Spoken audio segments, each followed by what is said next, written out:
go take a stand, you're fired. He was Aaron Boy out because he kept fucking up. Well, he fucking up with the sounds or something like that. That's Rest in peace, man. I know we went a little bit off peace. topic for our fans out there. I know we went a little off topic, but that's a good segue because we talking about Dan, and you know, Mike was critiquing Dan. Mm-hmm. So our next subject, there's a rapper D1. I can't think of where he's from. New Orleans. So D1, he did a couple interviews talking about Rick Ross, Jim Jones, and Meek Mill, and saying how, you know, these guys are, you know, older rappers, we'll say older rappers, but older game-wise, not age-wise. The insult. So they've been in the game for a while, and he was saying, like, you know, how y'all, you know, preaching all this, you know, you want things to be better, and you want the, you know, the stuff that the young kids is doing is not cool, but then you go make, and then you go make music about, you know, killing people. So he said, like, with Meek has that organization reform about the prison reform. It's like how you know, one day you talking about prison reform, but then in your song you say you got youngins, what do you say?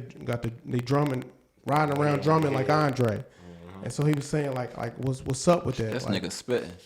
So at the end of the day, I mean, spitting. I do understand what he is saying. Like, I understand both sides because I understand Meek responded. And he said, like, this is how I got here, and so, like, how do I change my what got me here? Tricky.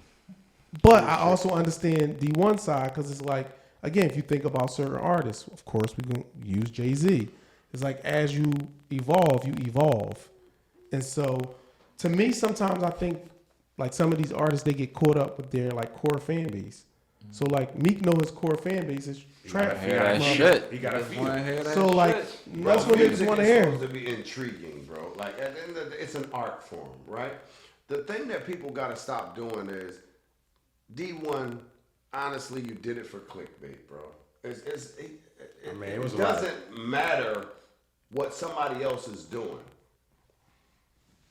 if it doesn't affect what you got going on. To me, there was a lot of truth in what he said, though.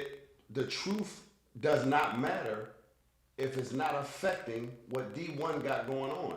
Now, if he's going to go do something and a young boy sitting there and he's saying, fuck what you talking about because what Meek said, then I get it. Mm-hmm. But that's not what's happening. So it's like, okay, he must don't listen to nothing but gospel music in the car then. Or Christian rap. Yeah, or like, so even if you're doing that, then that's what you choose to do. That's your love of your music. But you can't, Meek did more for Philly than a lot of motherfuckers did for Philly. He's trying to get people home from jail. So don't kick a man when he just doing an art form, because at the end of the day, we all know that no matter what people say, Meek ain't out there drilling. Meek is actually a businessman at the end of the day. So I just think that it's sad that black people will talk about black people, but then he didn't mention nothing about Palestine.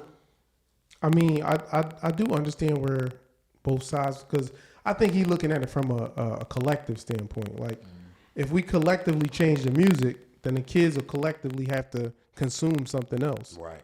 And not only as a collective, what's being pushed in the mainstream. Like back when, again, in the 90s, they wasn't making music. I was 5 years old in 1990. So from 90 to 99, that was my younger years. Right. They weren't making music for me. Right. But you get a DMX and you get a Jay-Z, but you also get a DOS Effects. You get a Poor Righteous Teachers, a Brand Nubian, a PM Dawn. So you got so many different types of music that you're hearing. It's basically kind of up to who you are to where you want to go. If you want to be the gangster rapper or whatever.